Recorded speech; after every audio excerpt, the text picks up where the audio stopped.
Black Pyramid von euch, von Emerald. Wieso gerade der Song? Oder was hat es so mit dem, was wir vorne diskutiert haben?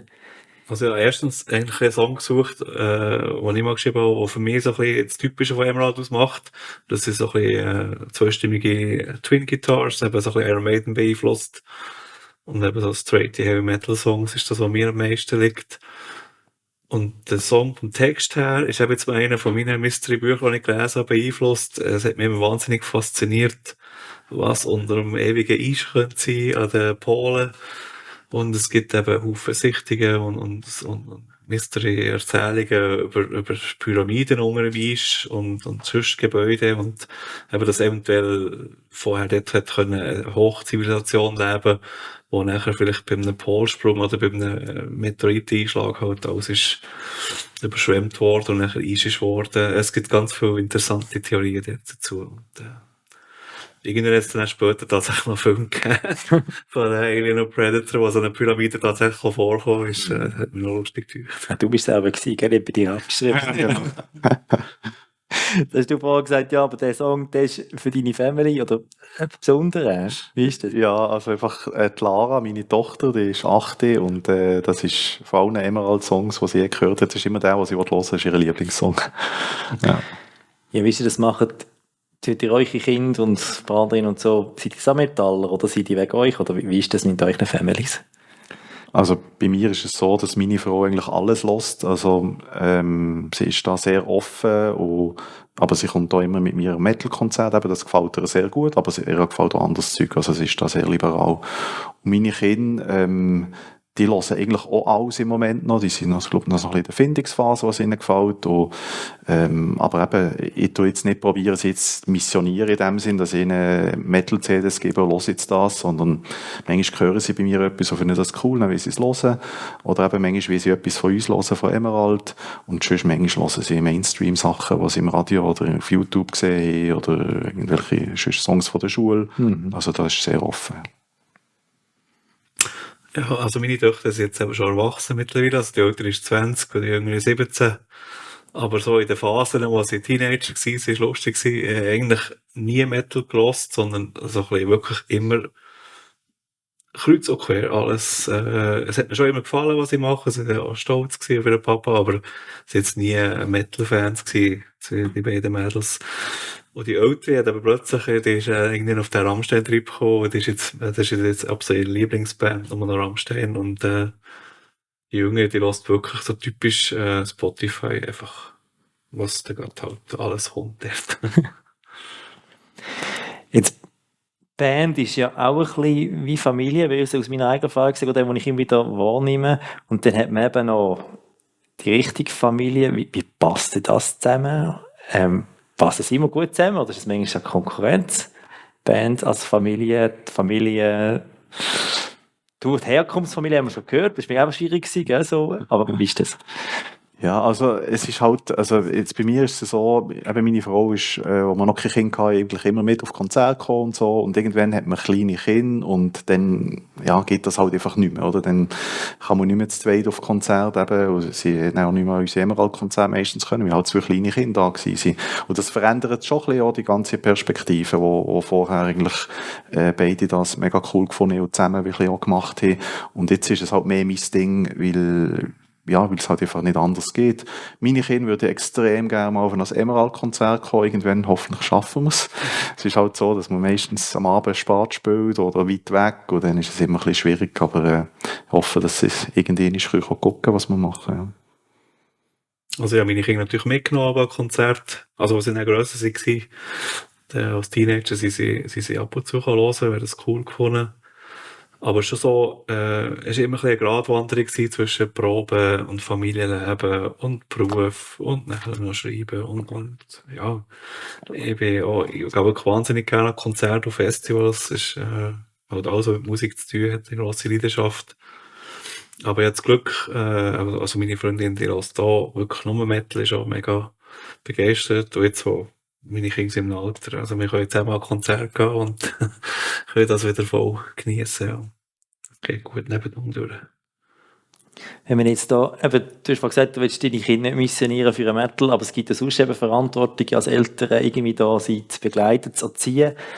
Was ist denn überhaupt Erziehung? Oder ist das überhaupt ein guter Begriff heutzutage? Wenn wir noch so die ganze Frage vom Elternsein und Pädagogik vielleicht noch zum Schluss anschauen. Was ist das überhaupt? Oder was braucht es, damit eben Kinder gut erwachsen können?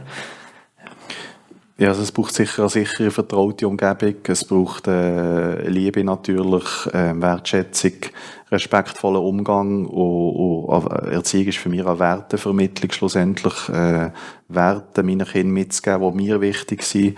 Aber auch in der Diskussion. Also es soll nicht das Predigen und Moralisieren nur sein, sondern auch, ich meine, sich eure Sicht sagen und was sie finden.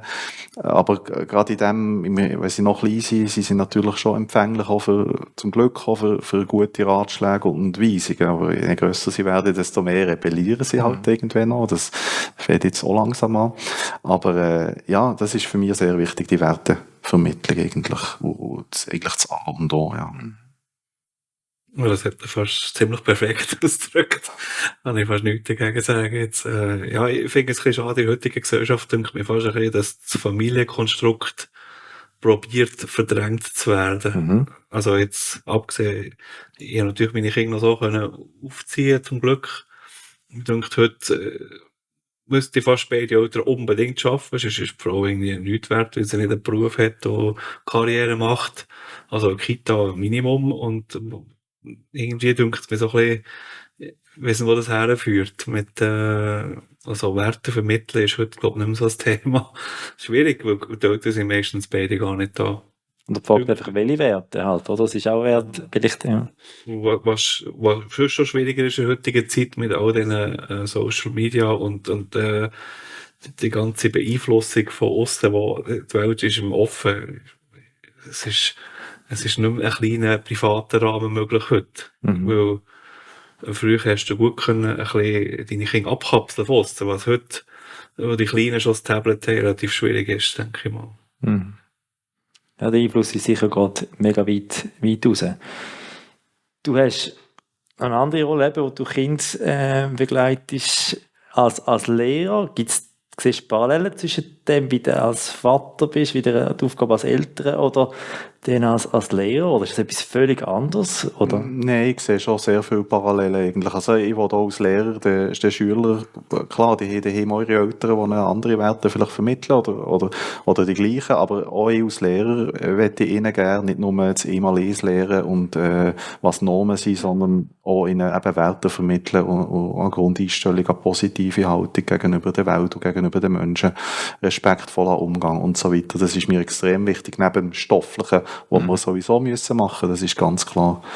Ja, und meine Sicht hat sich auch ein bisschen geändert, seit ich selber Vater bin. Also das habe ich auch gemerkt, als ich kein Kind hatte, habe ich glaube auch ein bisschen anders vielleicht unterrichtet oder bin anders gewesen oder habe vielleicht manchmal schon die Eltern nicht ganz verstanden, wenn sie mit irgendwelchen Problemen gekommen sind, wo ich selber Kinder in diesem Alter habe. Also meine Tochter ist im gleichen Alter wie die Klasse, die ich unterrichte, also es ist 1:1, wo ich viel bessere Zeichen sehe oder auch verstehe, was vielleicht manchmal Anliegen von den Eltern sind und so.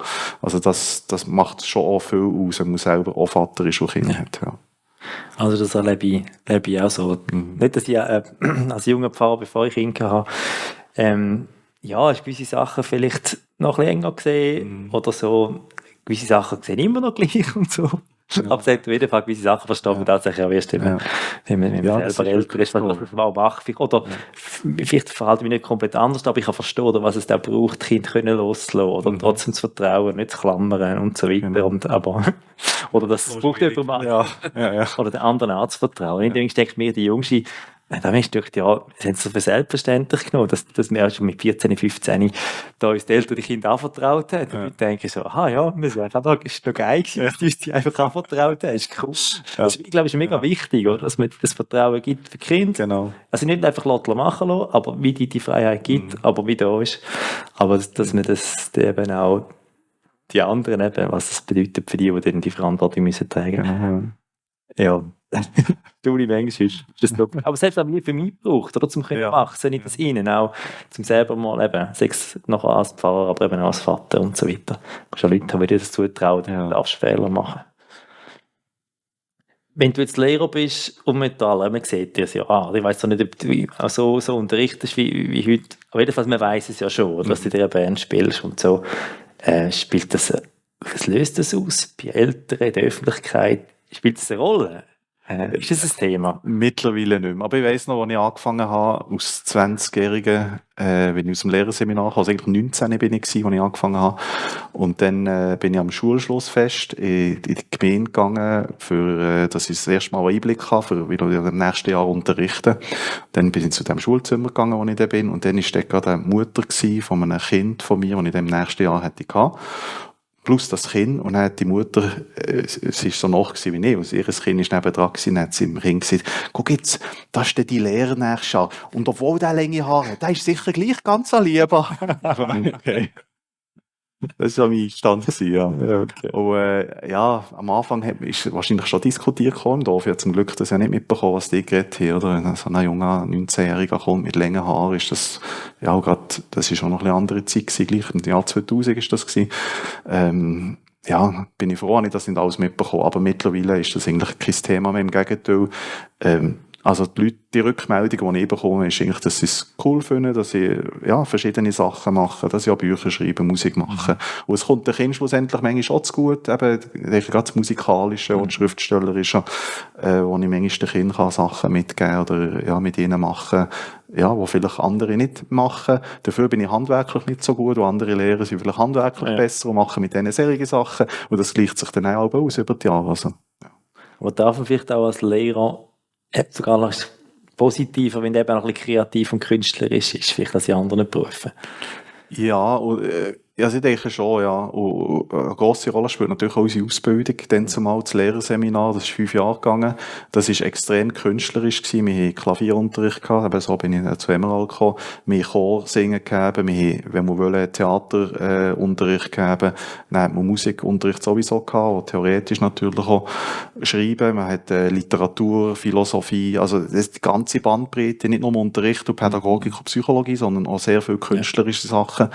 Und darum sind auch ganz viele Künstler vorher Lehrer gewesen. Also im Kabarett zum Beispiel, Kabarett Rotstift früher, der Beachweber, das sind alles Lehrer gewesen, oder? Und das geht ein bisschen verloren. Divertimento beide doch auch. Ja, genau, ja. Genau. Und heutzutage habe ich das Gefühl, das ist ein bisschen schade, weil heute ist das Lehrerseminar gibt's nicht mehr. Es ist jetzt die pädagogische Hochschule. Und wenn ich aber mit Studenten rede, ich nehme gegen Praktikanten jedes Jahr, das gibt sehr viel verloren. Also es ist nicht mehr wahnsinnig viel Künstlerisches, was dort beigebracht wird. Es ist halt mehr wie eine Hochschule. Es ist das Pädagogik, Psychologie, Didaktik. Und ja, alles andere geht ein bisschen verloren. Das habe ich manchmal, finde ich sehr schade. Und ich frage mich manchmal schon, ja, ob es in Zukunft ein bisschen weniger Künstler gibt, vielleicht, weil das nicht mehr so gefördert wird. Dort, ja. Wir haben einen schade. Ja. Mit Theater hast du ja jetzt auch schon wieder gespielt. Ja, oder? genau, In diesem Projekt. ja. Ja. Also das Ganze, was Ja, genau. Das habe ich alles dort mitbekommen in diesen 5 Jahren. Also es ist wirklich eine super Zeit gewesen. Wir kommen in die Schlussrunde. Ich darf jetzt hier vor den Zuschauern fragen, noch einen Song nochmal hören von einer anderen Band. Mike, wo du mitspielst, was hören wir?